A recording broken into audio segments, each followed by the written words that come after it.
ఈ రోజు నేను ఇక్కడ చూశాను టెక్నాలజీలు చాలా వచ్చాయి. ఆ టెక్నాలజీ కూడా మీరు చూస్తే వేస్ట్ సెగ్రిగేషన్ నుంచి జియో ట్యాగింగ్ దగ్గర నుంచి రీసైక్లింగ్ దగ్గర నుంచి ఎవ్రీథింగ్ ఇంటి దగ్గర కలెక్ట్ చేసినప్పుడు ఎట్లా చేశాం, ఏ విధంగా దాన్ని సెగ్రిగేట్ చేశాం, మొత్తం కూడా జవాబుదారితనంగా అకౌంటబిలిటీ తీసుకొచ్చే పరిస్థితికి వచ్చారు. ఇవన్నీ కూడా ఒక మంచి పరిణామాలని చెప్పి కూడా నేను మీకు తెలియజేస్తున్నాను. ఒక పక్క టెక్నాలజీ వచ్చింది, ఒక పక్క టెక్నికల్ నోహా వచ్చింది, వినూత్నమైన ప్రయోగాలు జరుగుతున్నాయి. ఆ ప్రయోగాల ద్వారా ఏ విధంగా తీసుకురావాలని తీసుకొచ్చే పరిస్థితి వస్తాం. దేశం మొత్తం మీరు ఒకసారి ఆలోచిస్తే 26 స్వచ్ఛమైన నగరాలు ఉన్నాయి. ఈ 26 స్వచ్ఛమైన నగరాల్లో మనవి 3 ఉన్నాయి. విజయవాడ, తిరుపతి, విశాఖపట్నం, ఈ 3 నగరాలు కూడా మనవి స్వచ్ఛమైన నగరాలు వచ్చే పరిస్థితి వచ్చింది.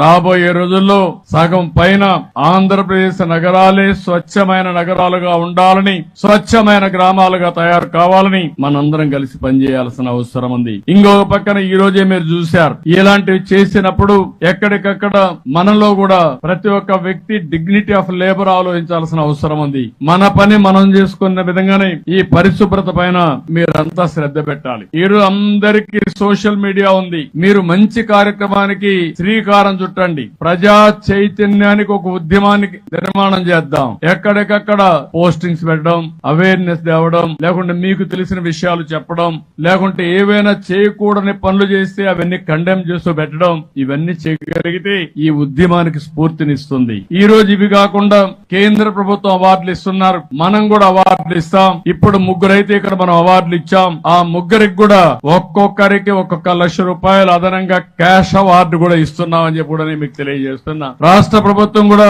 భవిష్యత్తులో కొన్ని అవార్డ్స్ క్రియేట్ చేస్తాం. కేంద్రం ఇచ్చే అవార్డ్స్ కేంద్రం ఇస్తారు, రాష్ట్రం కొన్ని అవార్డ్స్ ఇస్తాం, కొంత ఆర్థికంగా కూడా అవార్డ్స్ ఇస్తాం. ఒక పక్కన స్ఫూర్తి ఉండాలి, ఒక పక్కన కష్టపడిన దానికి ఎలాంటి అవార్డ్స్ వస్తే సమాజంలో వాళ్ళకు గుర్తింపు వచ్చే పరిస్థితి వస్తుంది.